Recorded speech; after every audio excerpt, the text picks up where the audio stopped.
everybody, and I'm back with game 3 from the North Remembers team tournament. As I said in previous videos, if you've not watched the intro to the series, go back and do so, because I go through my list in detail there, so I'm not going to go through it in this video. And if you've not seen games 1 and 2, again, go back and watch those to avoid any spoilers and you know where we're up to. So going into game 3, the first game of the second day, we were drawn against the quote unquote best team, the favourites to win the thing. I think everyone would have agreed that was the case. They certainly took the lowest comp score team in terms of their armies, and we were down a player, so we had to do some shuffling around with the matchup so that everyone got to play a game. It diminished the amount of points we could come away from in the round, which was frustrating, but you know, we had to roll some dice and play some toy soldiers at the end of the day, so it didn't really matter. I was just going to play some Warhammer and not really worry about it too much. So ended up going up against an Ogre player. Basically, because there was only 2 of us, we kind of just, I flipped a coin. I can't remember what the matchup process was going into this game. There was a Vampire Count's army that was double Terrorgeist, and there was this Ogre army, and then there was a High Elf list, if I remember right. They're all pretty solid. I certainly didn't like the look of the vampires with the Terrorgeists. That's just horrible for Plutonian Knights. And I don't really remember fully what was in the High Elf list. I just remember it being or looking pretty scary. So we put the Warriors of Chaos up against the Vampires, and then I got the Ogres, which was my pick actually. So I was quite surprised to get that matchup. I thought out of the 3, it was certainly the matchup that I wanted to play the most if I got to choose. So I was quite happy going into it. So that those matches we got, and then with the third matchup, because we lost a player, there was another team who had lost a player. We ended up, or the guy running the tournament shuffled some things around so that the missing man from our opponents played the missing man from the other team, and then they played a matchup. We got the points from it. The minimum you could get was 10. So if it finished like 20-0, the score would actually be 20-10, and then it just the points got allocated accordingly. So moving into deployment, then my opponent here has got a unit of 4 Mournfang on the right hand side, where they have the Dragonhide banner. There's an Iron Blaster at the back, and then there's a unit of 6 Ogres. I think they just had the Iron Fists and hand weapon for the save and the parry, and then he's got the Gut Star. So I think there's 12 Iron Guts in there with 4 characters, if I'm remembering right, or 5 characters. I can't remember if there was a Fire Belly in there or not, but basically there was a Tyrant. He's the front rank on the right hand corner. He I remember being pretty killy. There was level 4 in there who was rocking a lot of beasts, if I remember right.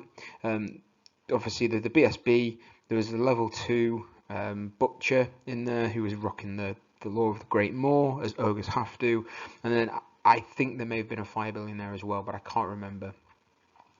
Now the Gut Star isn't massively scary if I can get all the Lancers in there with the devastating charge rule. It chucks out so many attacks that I should kill up pretty much the entire Gut Star before they get to swing and then break them. But the level 4 had the Crown of Command, so I knew that there was no way in hell I wanted to go anywhere near that unit, because I win the first round of combat. He is on I think probably a 10. I think they've got the Standard of Discipline. I think they're on a 10 with a reroll. And then after the charge, I just get absolutely ruined. So my strategy going into the game was kill everything else, and avoid the Gut Star as best I can. Now the scenario that we were playing was blood and gory, so all of my opponent's fortitude, other than like 1 banner, is in the Gut Star, and all of my fortitude, other than 1 banner, was in my big lance. Moving on to this side, got the Ogres again there. It's the same unit, I've just labelled it twice. A small unit of Lead Belchers in a little square formation. A unit of 5 Saber Tusks and a unit of 5 Yetis. They were both taken for comp concessions. They both were considered soft comp scores, so just made the overall comp score list a little bit softer.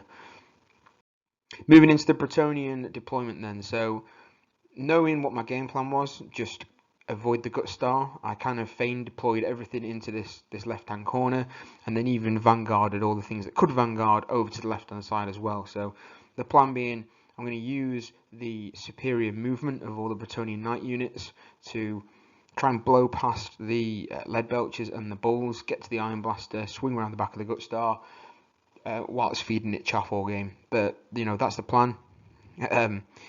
Of course, it doesn't always survive contact with the enemy, as the saying goes. And on this side of the table, in the centre, we've got the two trebuchets. The Mounted Yeomen and the Peg Knights have vanguarded across. They were deployed between where the Peasant Bowmen and the trees are. They vanguarded over to the left when they were able to. And then over on the far right hand side there, we've got the Pegasus on a Paladin. I'm not sure what the plan is for him at this stage. I'm thinking it's another redirecting piece over this side. And if I can get a flank charge into the Mournfang, then this guy is a lord, technically, with devastating charge as well because of the compact rules. So him getting in a flank charge just with his lance, he's doing a lot of strength 6 attacks. He's going to win combat, potentially break them. So I'm quite happy, you know, potentially getting that flank charge. If that never materialises, then I'm going to try and just scoot around the back of the Mournfang and the Gut Star, try and take out the Iron Blaster maybe, or he is cheap enough that I can just redirect the Gut Star away from one of the big lancers if needs be. So we're into Ogre's turn 1 then. Looks like I missed a photo of the movement. This is in the magic phase. He goes ahead and hits the trebuchet with a amber spear. I sort of play the odds, let it go, and it survives. He does 3 wounds to the trebuchet. And then some lead belchers open up into the lance. It's got pretty much all the fortitude. So it's got the BSB, a banner, and the general. So that's, you know, holding on to 4 of my fortitude. If he kills that unit, I drop down to 3, and then my army's broken. So lead belchers are trying to do some damage, kills 2. And we move into Bretonnian turn 1 in response then. So the Peg Knights have a pretty long charge into the Bulls. It's probably a 9 or a 10, so it's not massively long, but it's, you know, it's enough that it's not guaranteed. So they roll that and they take it. Purely thinking I'm in a position where I can do a decent amount of damage on the charge. I should win combat. He's probably going to be steadfast and stick it, but then I'm gumming up his lines with the Mounted Yeoman in front of the Gut Star in such a position that he can't charge the Peg Knights in the flank because he can't close the door round to me. And then if the lead belchers want to come in, I'm not too worried about that. I'll counter charge with my lancers on the left hand side. Peasant Bowmen just stay where they are. And everything around here just kind of shuffles about. The lance on the left has got the level 4 in there, and they are having a bit of a staring contest with the Yetis. I do out-threat them slightly, but the Yetis do have Swift Stride. No one really wants to commit forward there if possible. I'm quite happy just to do that stare off. If the Yetis ever want to move forward, I'll charge them and probably break them. Until then, I'm happy to sit there and just conserve all the points. You know, we're playing a bit of points denial operation in this game, so we're just shuffling around and trying not to throw things away. This is probably the magic phase, maybe, or the combat phase. Basically, as suspected, we do 4 or 5 wounds to the ogres. We don't take any in return, and they stick on their steadfast 10. And into this is the shooting phase. Peasant Bowmen hit the Saber Tusks. They actually roll really well. Kill 2 Saber Tusks and do a wound. They fail their panic test and run away. Moving into Ogre turn 2 then, the Mournfang actually take a charge into the flank of the Mounted Yeoman, which I wasn't too worried about actually. I was contemplating fleeing, but then realised that would just open everything up, so they're going to hold. It's going to gum everything up. They're doing their job exactly as they want to, and it means the Gut Star has to just sit where it is now, which I'm quite happy with. What I didn't see at the time is that the Mournfang have an overrun into the unit of Peasant Bowmen, and they didn't need a lot. It was probably a 9, maybe a 10, but it was about a 9, I think, if I remember right. And I just noticed in the way top right of the corner there, we've got the Pegasus on a Paladin. He flew up right around the flank. If I don't mention it, in this turn, the Iron Blaster tries to shoot him with a cannon and misfires. So, you know, that was It's quite appreciated. And then the damn Saber Tusks on like leadership 4 or 5, you know, whatever the ridiculously low leadership they have, they passed the damn rally test with no general, no BSB anywhere nearby. So they just turn around and sit on the edge of the table. I mean, it's not a massive amount of points, but you know, still frustrating. And I just want you to quickly take notice of the lance in the bottom of this picture in the middle with the painted paladin on the front left. Just look at the distance between those guys and the lead belchers. Then he actually finishes off the trebuchet with a flock of doom of all things. Again, I'm not too fussed. I'm happy to bleed all the peasants throughout the game because I think I can kill equal of their points in what's on the table for my opponent. And you see, you've got another shot there of the overrun from the Mournfang into the peasant bowman into the flank. And yeah, it's not an awful long way at all. So as suspected, the mounted yeomen absolutely melt to the flank charge of the Mournfang, and to much of my appreciation, they fail to overrun into the peasant bowman, which is just a huge lifesaver, because now all it means is I can wheel the peasant bowman slightly forward and then redirect the Mournfang and the gut star, because of the way it's all gummed up, for yet another turn. So you know, this operation of avoiding the big unit of death is going quite well. The Peg Knights and the Bulls fight to a push again. Looks like I've taken a wound in this round of combat. I've killed another bull by the looks of things, and another 3 or 4 wounds have been pushed through. I think I win combat again, and then he sticks on his steadfast 10. Into Bretonnia turn 3 then. Look at that, the Mega Lance.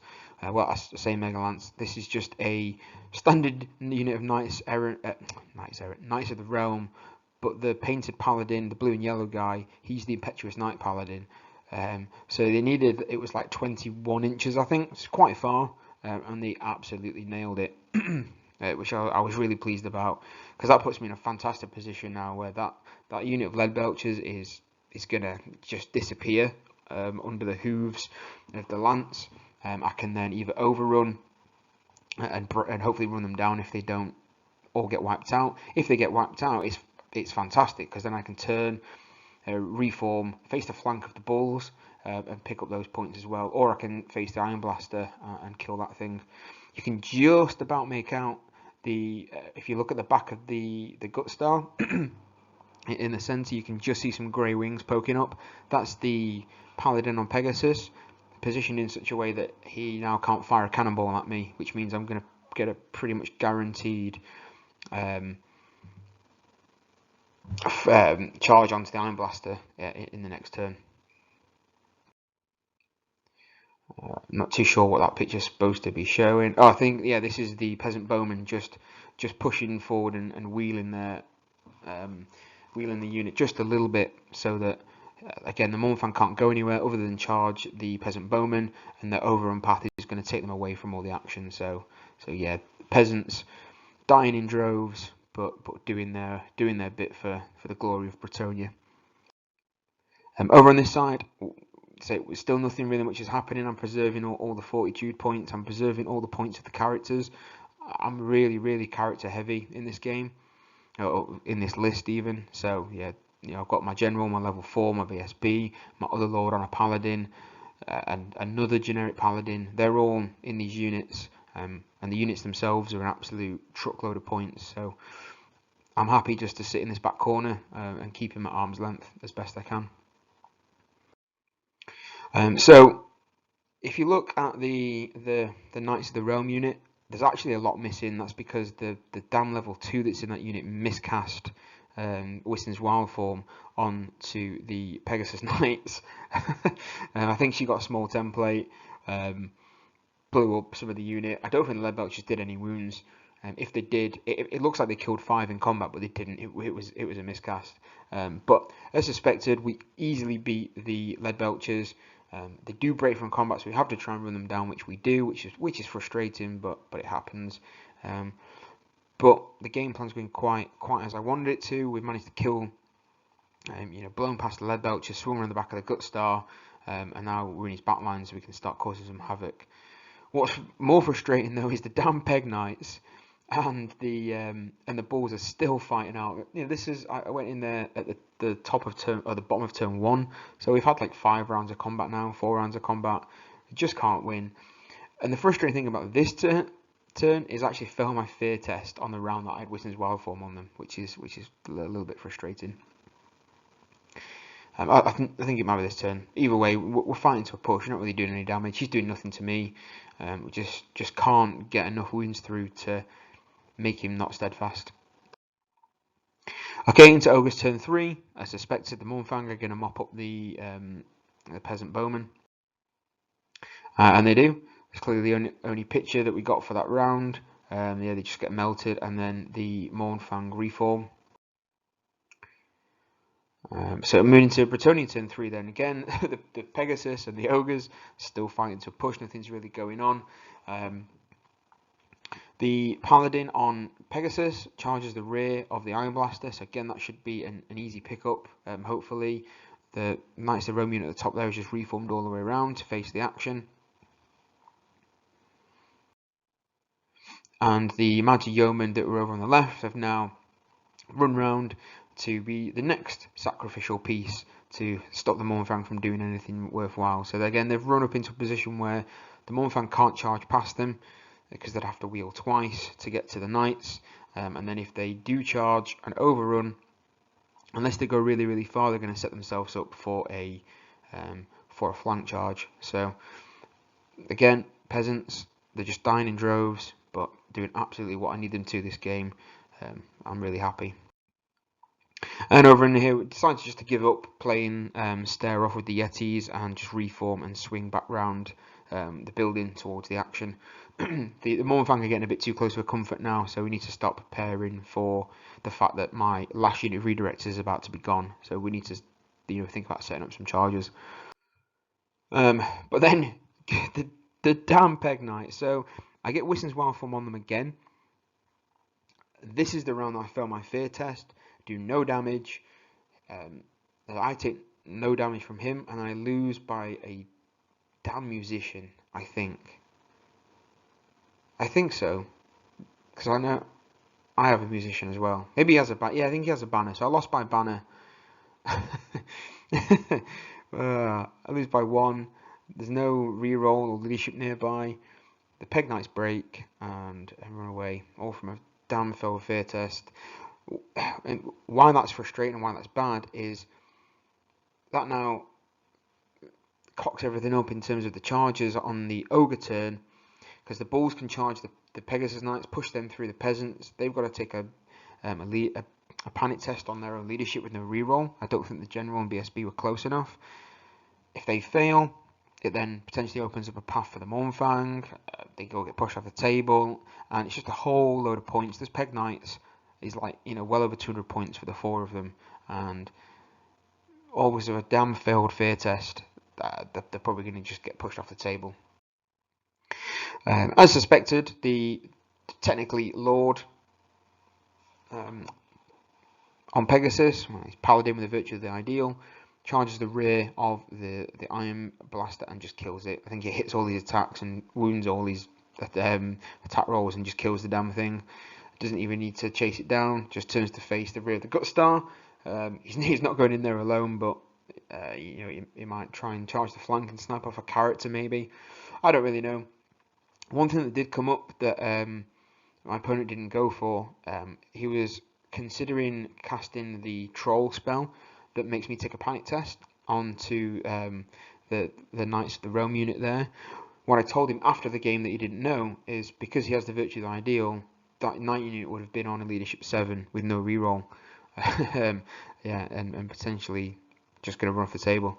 I don't think he knew that. He didn't ask. I certainly wasn't going to come forward with that information. But fortunately for me, he decided to do other things with the magic. So going into Ogre turn 4 then. So this is where it got a little bit weird. So we had to call the judge over to make some calls because we weren't sure on how the rules played out. So basically, the Ogre Bulls charged the Peg Knights to push them out of the way. They went through the Mounted Yeomen, who I think failed the panic test, so they ran away as well.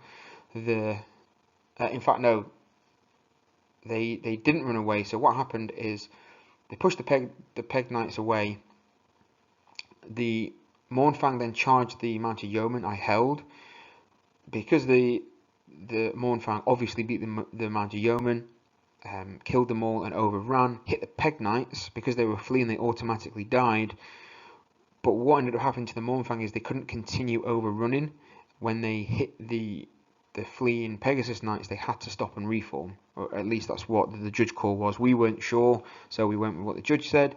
So all that really means now is the Mournfang are positioned where I can charge not only the lance with the general, the BSB, and a paladin in there, but also the other paladin on a Pegasus as well.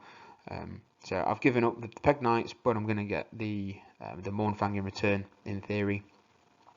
And quite handily for me, the Ogre Bulls unit has landed pretty much right in front of the Gutstar, and it's going to chaff me up for yet another turn, which is quite handy. If you notice right at the top of the picture, the Saber-Tusk have just sat in front of my other lance. And the Yetis on the left, I don't know if I get a better picture of it, you can just about see them by the house. Because I turned and shuffled away from them, they've now sprinted forward as fast as they can. Which I don't really mind, because I'm just going to move forward round the house, get out of the line of sight, and we'll continue the dance of avoiding each other. So going into Bretonnia turn 4, this is exactly what happens. The Lance and the Peg Lord fly into the Mournfang. They've got Troll Guts on, so they've got 4 at regen, but this unit has the Flaming Banner. When he rolled up Troll Guts, excuse me, I definitely knew the characters were going to need to have some regen. So yeah, they've got the Flaming Banner. So they're going to have regen against the Lords. Certainly not against the Heroic Killing Blow Lord, but against the other Lord. But then all they have to do is push 1 wound through. Well, my general needs to push 1 wound through, and then the unit loses regen, and all the other attacks are just gonna shred through. So that's absolutely fine. I think I made a mistake as well, and I charged the Bulls. I'm not sure why I did so, but they then fled and got out of the way of the Gutstar. So now I'm going to have to do something to redirect them, when I should have just left the Bulls there. There must have been a reason, or maybe it was just a brain fart moment. The Lance is going to go ahead and charge the Saber-Tusk and just get those points. I'm trying to scramble for everything I can, because it's going to be really, really close in points. As I've killed a lot and not really lost a lot other than the peasants. Losing the Pegasus Knights really hurts, so I'm going to need to claw some points back, because otherwise it's going to be really, really close.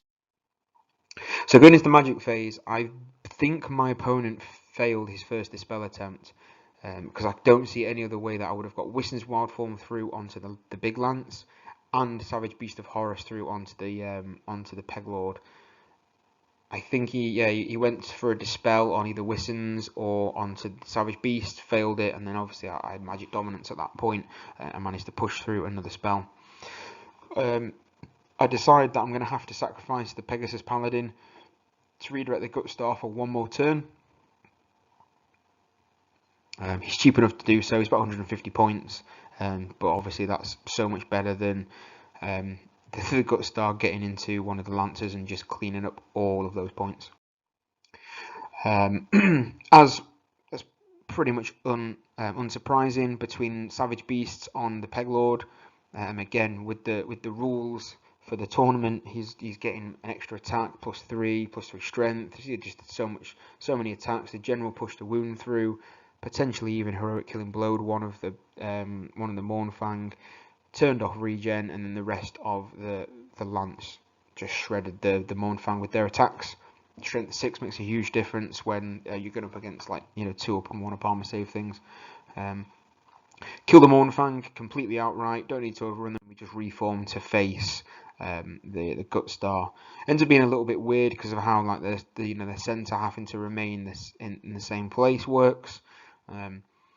I was trying to block the Tyrant from getting into the General with the Savage Beast of Horus guy, but I couldn't really do it with the way that I positioned them.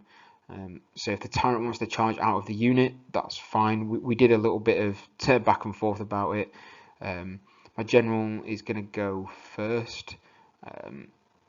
I hit him on 4s wound him on 5s with a reroll, and any 6s just heroic kill and blow him because he's got no ward save. So it was dicey for my opponent. I think if you can avoid the 6, he probably kills the general.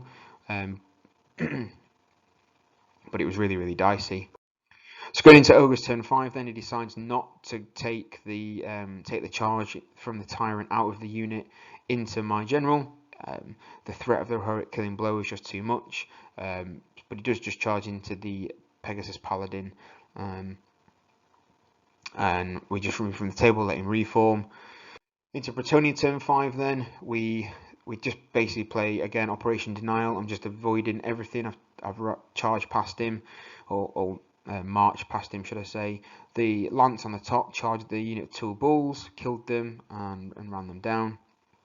So everything's out of line of sight apart from the lance at the level 4 in, who is within charge range, but I'm just going to risk a flee.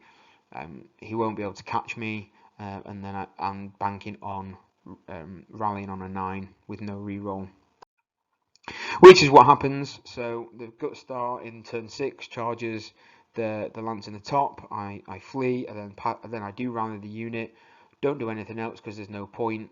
I can't see anything. I can't get the Yetis. I'm not going anywhere near the Gut Star. So we end the game there. And when we add everything up, it's a very narrow win for the Bretonnia, 11-9. Overall as a team, we lost 19-49. Again, the scores are a little bit weird because of the way the scores are racked up. So we got 10 points from the pair down for the missing player, because the player we had, I think, lost 20-0. But we got 10 points from that. I got 11 from this. So it should be 21-49, not 19. So it's actually 21-49. I got 11 from this, and the Warriors of Kez player got a really, really sour 20-0 loss that came down to him failing I think it was a leadership 10 reroll terror test and having like a 1600 point unit run off the table on the bank of failing a rerollable 10. So that was pretty sour. So we lose the round, but I do win the game. I'm really proud of how I played this game. I think the game plan of just feeding the peasants to the ogres for as long as possible, dragging everything over to the left hand side just to play denial, making slug right across the table towards me.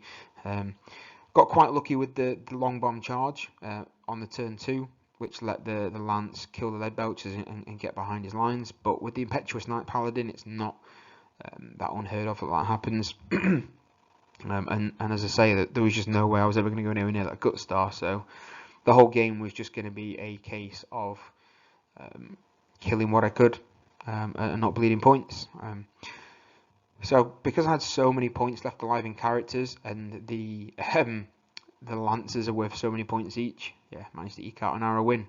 So I was really proud of that. The Scott that I played against, fantastic player, joy to play against, and that was it. So we're going into the final round. We're pretty much convinced now that there was absolutely no way we can win.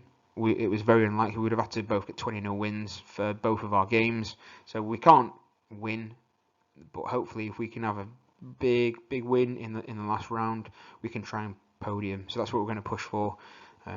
So as always, appreciate you watching the video. You know what to do with comments and likes and subscribes and all that nonsense. And I'll see you all on the next one.